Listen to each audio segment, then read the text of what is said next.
guess who's back? It's me, TBilliMartin, your favorite commentator for Women Are Talking TV. So I am doing a new spin on Women Are Talking, where I'll be sharing my opinion, views, input on everything media, everything creative, whether it's in TV, film, streaming platforms, podcasts, music, books. My favorite things to do, pretty much. So, just let me get into some semantics real quick. I First things first. This is my opinion. Anything that I share, anything that I say, or of any sort, is not directed towards any group of people in any manner, unless I name you. Those that know me and know me well know I don't have no problem doing that. Two, let's have fun. This is just a conversation. This is us just sharing and chit chatting and exchanging views, life views on anything that I'm bringing up at the moment. This is not a bashing show, male or female bashing show. I am not here for gossip. I'm not here for the media chasing, ambulance chasing circuit. I am here to do one thing: critique film, television, and so on. Nothing else. So I hope that you chose to tune in, to listen in, to do just that as well. If you're here to talk about anything gossipy that's what's going on in somebody's life, I don't know. I don't know what to tell you because I wasn't there to see it myself. So I'm not going to sit here and be like, well, the streets said. I can't do that because I have to be able to sleep at night. And my conscience is very loud. I'm a huge advocate for script television. I do watch reality TV. If you follow me on Twitter, you would see that that I do follow reality TV, and I'll be speaking on them as well because they're on television, and with no hesitation. Yeah, so that's pretty much what I wanted to get out the way, real quick, real fast, intro type of introduction thing. If you don't know me, this is new to you to experience me. Welcome, welcome. I hope you enjoy the stay. I hope you enjoy the listen. If you don't follow me on social media platforms, you can. I do follow back if I follow back if I feel like. If I don't like what I see on your stuff, I ain't following you back. I'm sorry. I'm sorry. But thank you for the support. If you choose to follow me, whatever. But follow me on Twitter because I chit chat actively on Twitter. Like when I'm live tweeting on the shows that I'm watching and whatever. Like, yeah, I hope you're there because we be lit. So let's just get right into it. My list of things that I wanted to share on this episode. First of all, today's date is April 5th, 2024. And yes, I am in Brooklyn, New York. Proud Brooklynite, do or die. And we just experienced an earthquake. First time ever. My son's in school. I just came from his school for taking some pictures for an event that they had there. And I just walked in getting myself together to do this. And rada. I was like, what? You know what? That damn super. What he done did in the basement. That was my first thought, was to blame the super. But then when I came out of my bathroom, my whole apartment was shaking out. Those that know me know I keep bottles of wine, and so that was my first immediate concern was my wine. Yeah, the glasses. So, but they were fine. They made it through.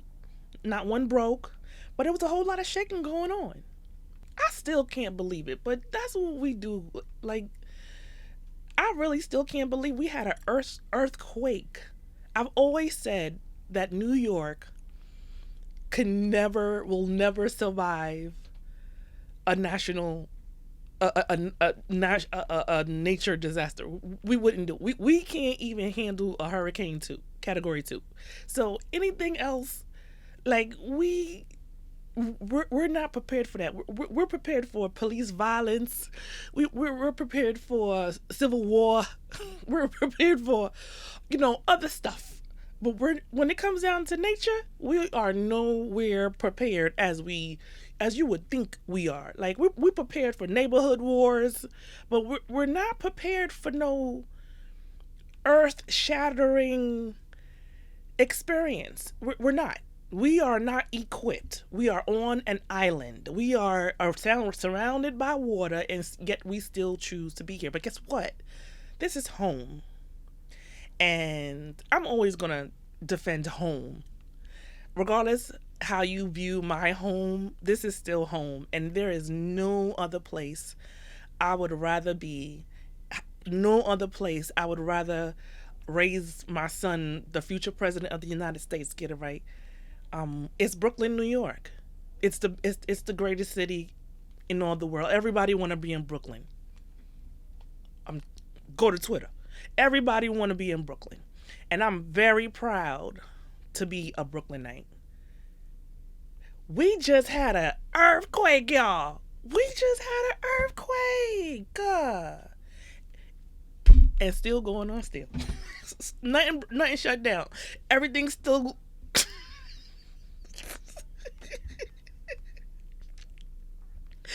Everything went right back to normal within 60 seconds. This is why I love New York. We don't let nothing hold us down, not even a damn earthquake. I was more concerned about my wine Anyway, yeah, we had an earthquake today. But my wine is fine. Back to the purpose of me doing this. I watch all type of shows, and it's kind of hard for me to just stay in one group, one genre, and that's it. I can't. I'm into everything. Yes, the reason why I specified that I love sci-fi is because that's the one place that you don't see a lot of me in, and those that do, the ones that you do see in this community, no, they don't look like me. No, they don't.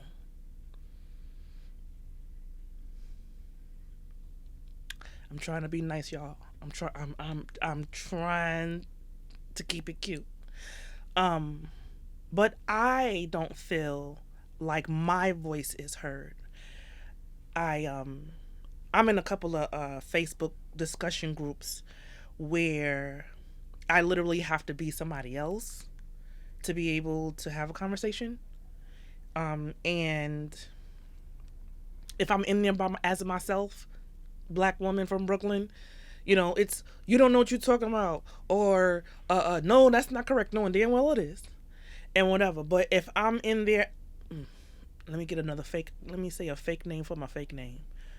Tim. If I'm Tim from Utah saying the same thing that I'm saying as myself, oh, you should see all the likes and oh yeah, you know what you're talking about. Yeah, that's true. Oh, great concept. And oh, that's a different perspective. And right on, Tim. Right on. And it's lonely. It's lonely to feel that way. It is. So I chose, and then when I'm in, the black circles, it's like, what are we doing here? Y'all don't even know the show. You're just watching it because it's popular. And I'm not gonna say the group, but y'all don't really watch the show. Y'all watch it for, you don't really. I can't say that. I'm not gonna say that. I'm being nice because I'm back and I want to talk and I want to share and I want to hear what you have to say and get your perspective too, and start a dialogue. So let's just get right into it. This is the beginning of a lot of conversations. So I might have guests on. Most likely I won't. Because this is just my space to be able to get this out after I watch something and I want to share about it, or just get it out my system, get it out my brain. This is where my safe space is to do so, to do just that. And I don't want to invite nobody in my space to do just that unless, you got to pull it out of me. Be cute and bring food. Anyway, so I'm going to start off. First of all, if I offend you, my apologies. Is not intended to, I'm not here to do that, but I understand that honesty can offend a lot of people, and I'm going to apologize if your feelings are sensitive. So, first things first. What is a podcast? What is a podcast? Any hands? What is a podcast?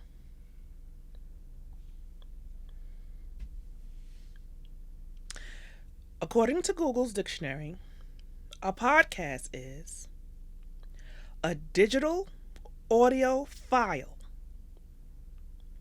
made available on the internet for downloading to a computer or mobile device, typically available as a series, new installments of which can be reviewed by subscribers automatically. A digital audio file. Podcast. What is a podcast? A podcast is a program made available in digital format for download over the internet.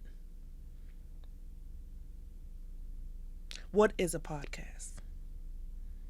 I'm asking this question because I spend a lot of the years in media and TV film production, and have my degree media arts from LIU Brooklyn,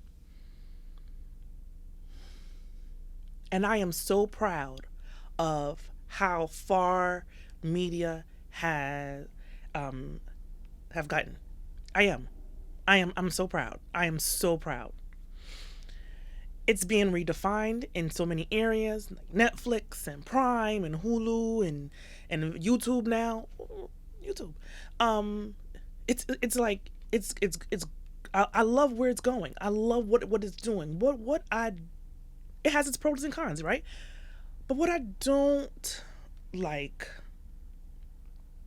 is the redefining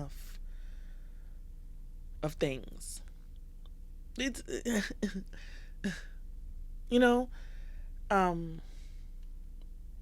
what is a podcast? I know podcast to be an audio file. You record your conversation, you upload it to the internet, to a streaming Audible, iHeart, whatever, and I the listener, listen to your show. If I want to listen to you live, I turn on the radio. But now in today's media, we have a lot of visual with the podcast, and which is, hey, I've been seeing some real good programs, and I'm going to mention some of them along the way. I've been watching some very good shows. My issue is referring to your show as a podcast when it's a TV show. Some of these programs are awesome, well produced. Listening, the audio's on point. Lighting is there, budget for makeup. Yeah. But it's no longer a podcast if I can see you. So stop calling it a podcast if I can see you. This is not a podcast. You can see me. This is a TV show, program show that you're going to see. unless I put it on a podcast platform, which I most likely will, so you can listen to this. You'll be, then you'll hear the podcast version of the show. But if you are looking at me in my eye, and you can tell the color of the shade of my lipstick, this is not a podcast. So stop calling your show. You know what? If you want to I just want folks to use accurate words, accurate, descriptions, because it's offensive, actually. Yeah, it is. It is. Regardless if you want to admit it or not. I got a new podcast, but I need a makeup artist. You know what? Let me move on.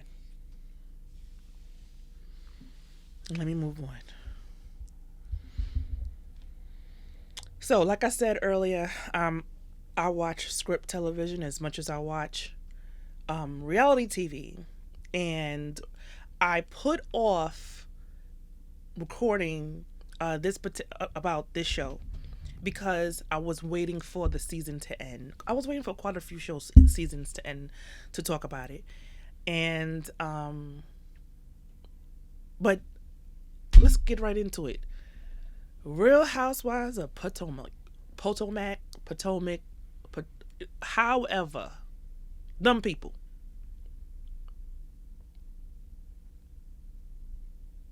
So Candace is leaving, and Robin is fired.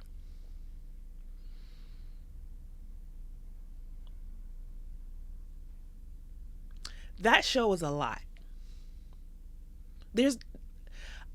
I watched the show. I've been watching this. So I had a hard time in the beginning because I saw it early. What we see now. And it just, every season just got worse with it, and what I'm speaking on is the colorism. I was so excited for Dr. Wendy coming on the show, and I love Dr. Wendy, and she came and she brought what I wanted to see on that show. Sorry, I had to jump there, because I had to do something real quick, but I want to show. Like I said, April 5th, 2024, Autism Awareness Month. Just wanted to show off my cute little shirt because I love this color and I look good in it. But I was talking about Housewives of Potomac and how much I love me some Dr. Wendy and what she represents and what she brought to the show. It is hurtful. Personally speaking, it is hurtful how she's been attacked. She on a regular basis, and the race is the I guess the feedback on Dr. Wendy is what's most hurtful. She represents what we need to see more of on television, and yet she's attacked for it.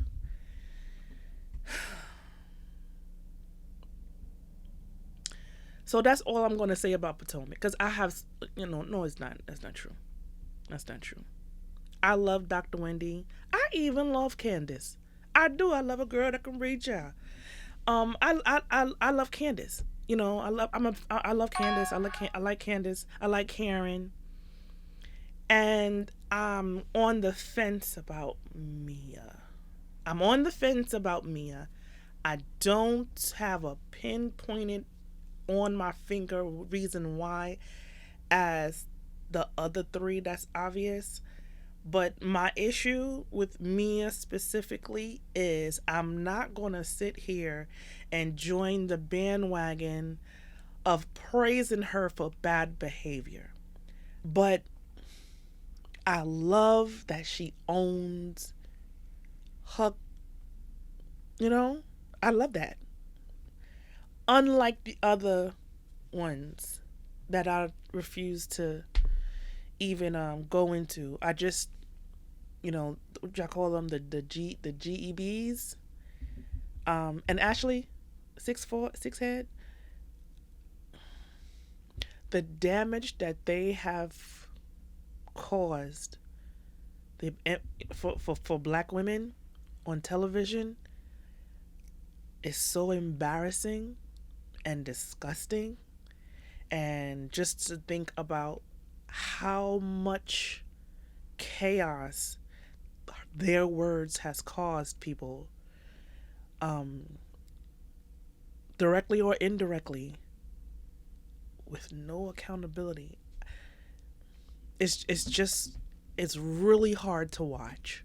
It's really hard to watch Bravo sit back and enjoy the pain they cause. It really is. It really is. Take note. I'm an awesome producer. I see this stuff. Take note. If you follow the Housewives franchise, yes. Depending on the city, determines, they have their different production companies that produce their shows and whatever. But there's one thing that has been for everybody, regardless what city they're in. Don't piss off production. Don't piss off production. You can literally assault someone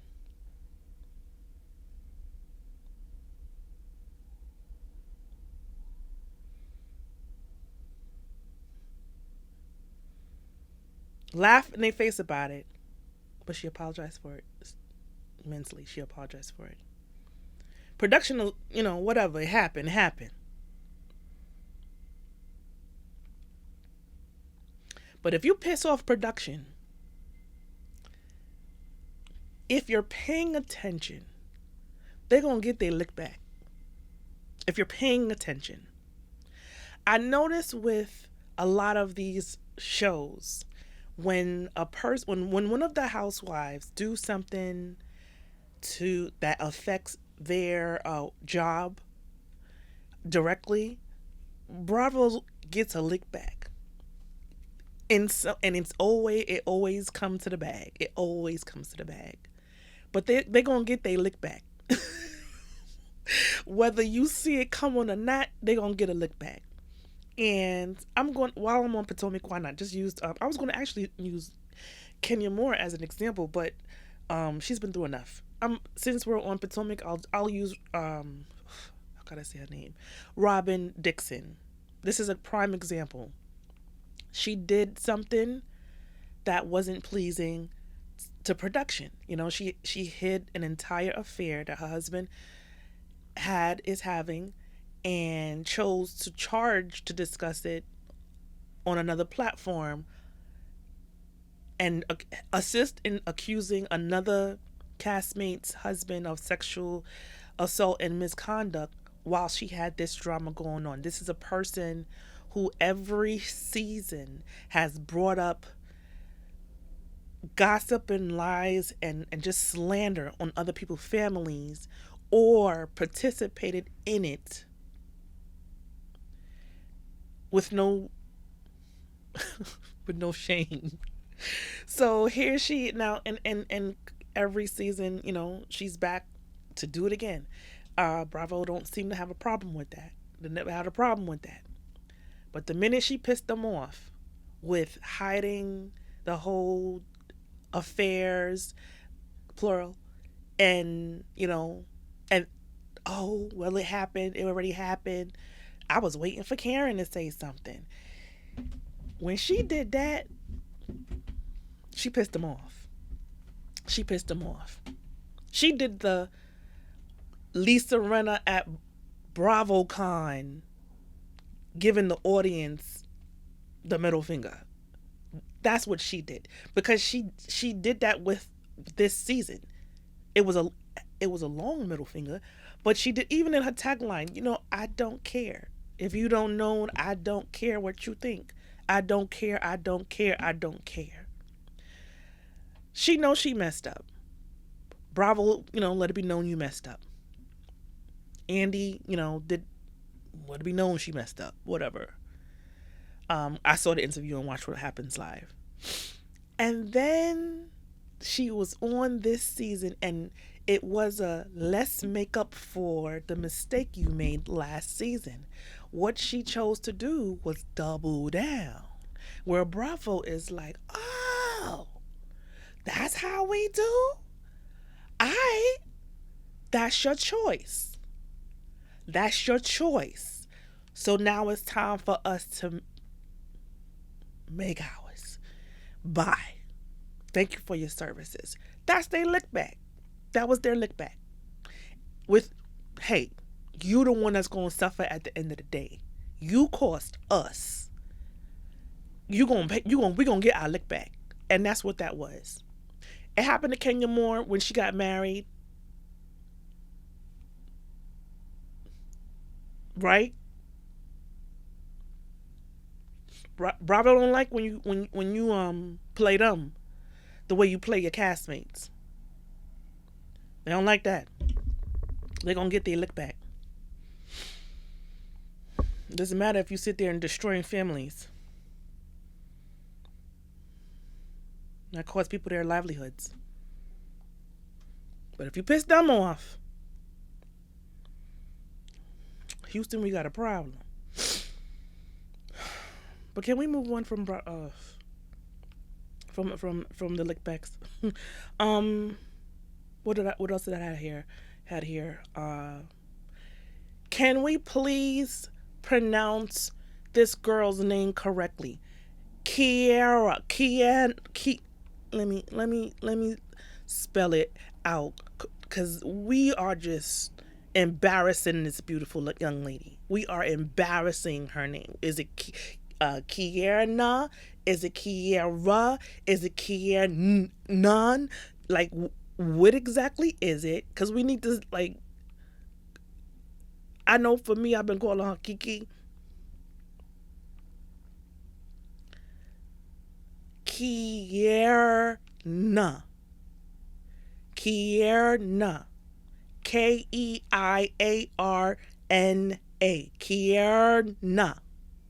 Kierna.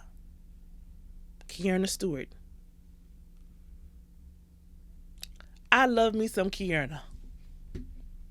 She needs to be a full-time housewife. Is she married? No, I don't think she's married. Because they never introduced her personal life. But she got a professional one, child. I like her a lot. We need to see more of her. And the girl can get down, you know what I'm saying? But we need to see more of her. Kierna. Not Kiki. Not Kiana. Kierna. We love Kierna. We want to see more of Miss Kierna Stewart. Okay? Because we just been botching that girl name up the whole season. Me included. Anyway, ain't you glad Beverly Hills over? This season was touch and go. No, it was a go.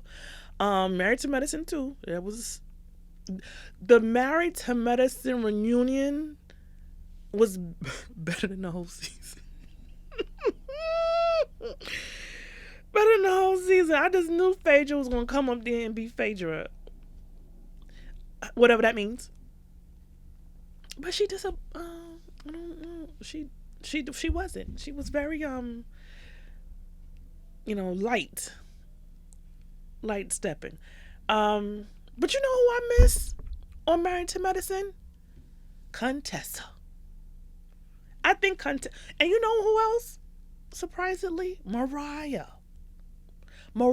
and Contessa needs to come back on the show. Mariah and Contessa. I'll sign that petition. Mariah and Contessa. Moving on. What else on reality TV? In the reality TV world that I have watched recently that kind of left me feeling some type of way where I want to talk about it, is Ready to Love Fort Worth, Texas, on OWN TV. This has been the worst season of Ready to Love.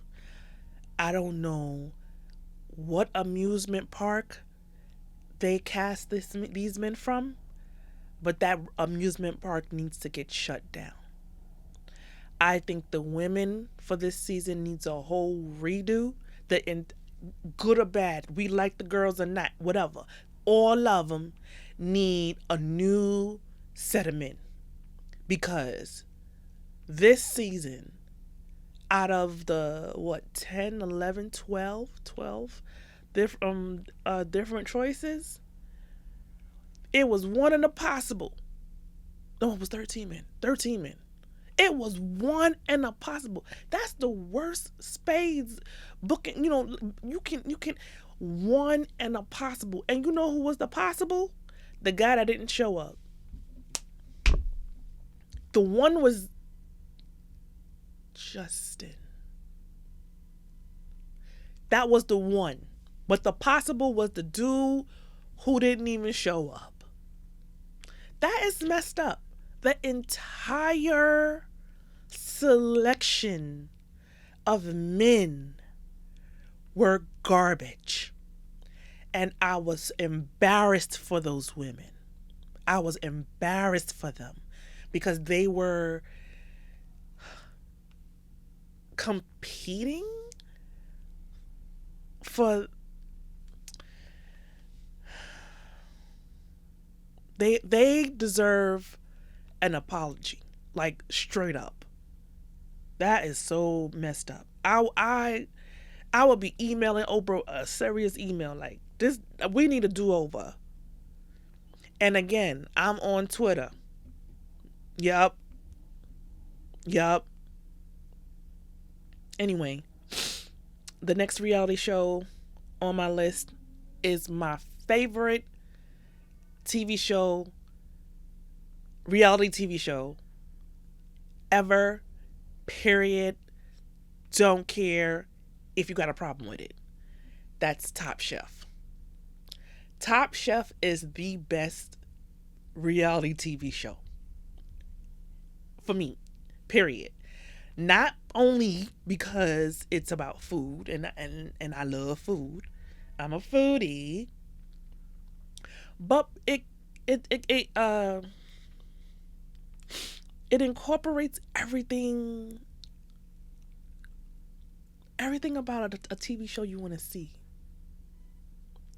I love Top Chef because I love watching shows that I can learn from, that I can pick something up from, that I can, oh, that's an interesting perspective. Oh, let me try that thought for, second dabble on or whatever. Oh, let me try that recipe and da. Oh, let me try this DIY task or whatever. I like shows that keeps me mentally stimulated. And Top Chef does that. I'm not talking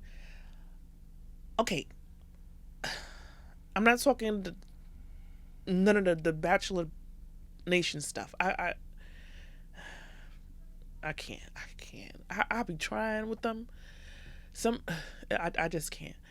But Top Chef, every episode, they're in like season 2019, whatever. Every episode, I learned something new. I love that they introduce new food ingredients to me, new recipes. It makes me curious to make it myself. I love that show. One of the reasons why is because the entire show circulates one thing: food, your love for food. That's it. It doesn't matter what you look like. It doesn't matter where you come from, what's your background, what's your financial status. Nothing else matters but how good your food is. And I love that about that show. That is what I love about that show. They ain't trying to like hook up with nobody. Ain't trying to like, oh, you like her, that's why you messed up her mac and cheese. Like none of that. None of that. The drama is, oh, he took my, you know, he took my asbestos out. Whatever. But the drama isn't something that's like life shattering, damaging. It's just, can I make this amazing meal in 45 minutes?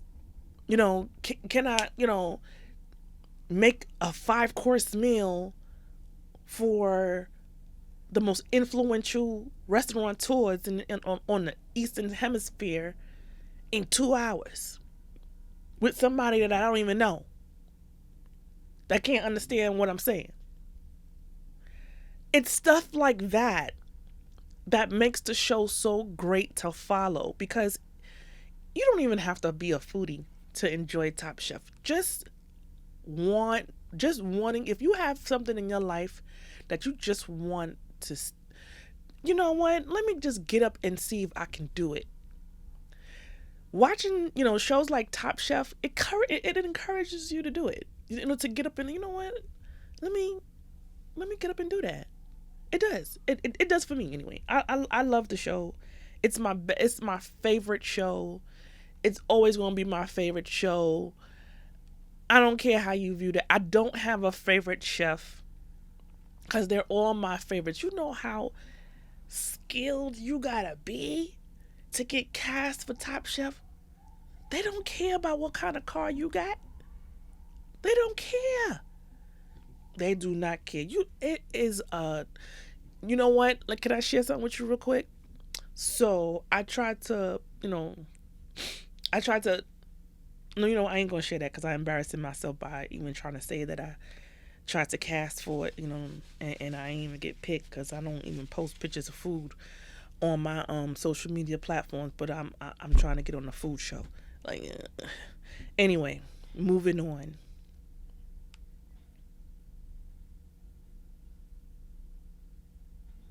I am loving this season of Grey's Anatomy, and I am disappointed that this is the final season of Station 19. Station 19 is a necessary show. I didn't know nothing. I don't follow Chicago Fire, or whatever. But Station 19, it got its soap opera feel, but I've learned so much about firefighters watching that show that I am amazed about. And to see what they go, wait, my mic is good so I can hear everything. Are we having another earthquake?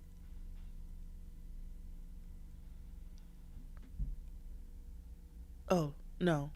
Lord. Anyway,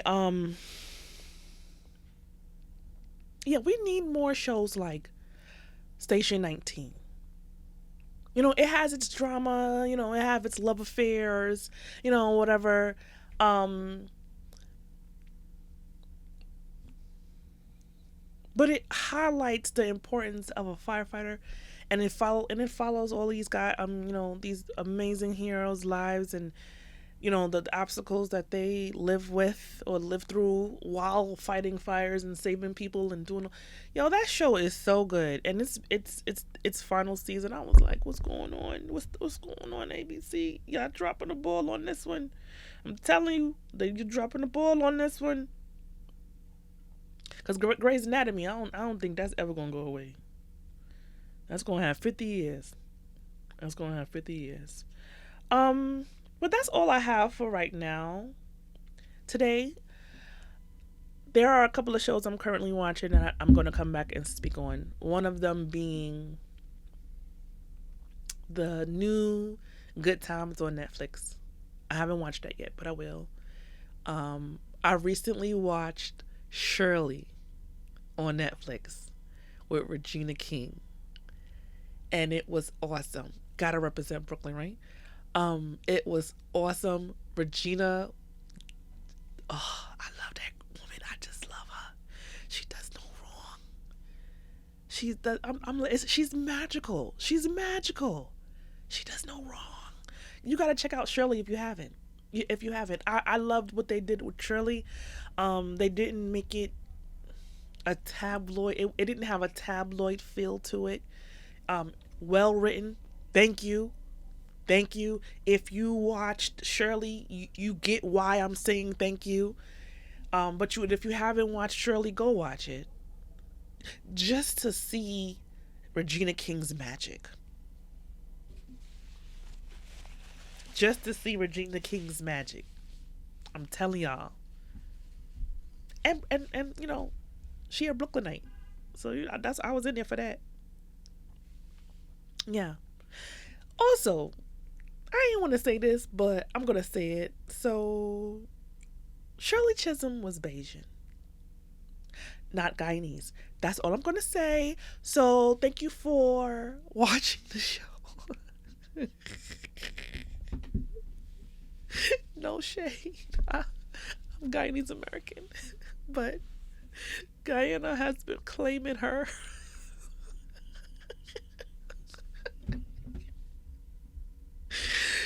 Yo, you know what? Let me go. Thank you for watching. Thank you for listening. Until next time, be safe.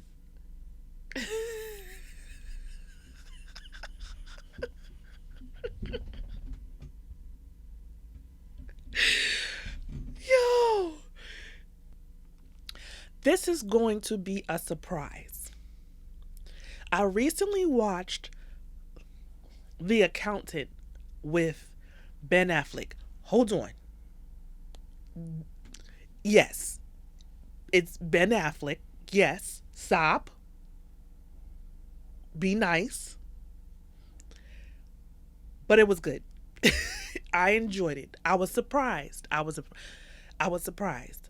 When I read the description on what it was about, I was surprised. Like, let me see what that means, and whatever. And I watched it, and I didn't feel necessary. I didn't feel inclined to stop watching it. I was intrigued. Hello, Autism Awareness Month. I was so like, what? If you remember the film Beautiful Mind, mixed with John Ryan and a dabble of Dexter, that's The Accountant. So that's the end of the show. I gotta end it there. Because I can go for hours speaking about this stuff, and there's so many programs that I want to speak on that I will at other times. But please go check out Shirley on Netflix, starring Regina King. Like, yay. Yay. Yeah, that's gonna be the end of today's episode. Remember to follow the show, subscribe, follow me on Twitter so we can, be judgmental on people's lives together, right? That's fun. And be safe, and make sure you're mindful of earthquakes and whatever. And until next time, bye.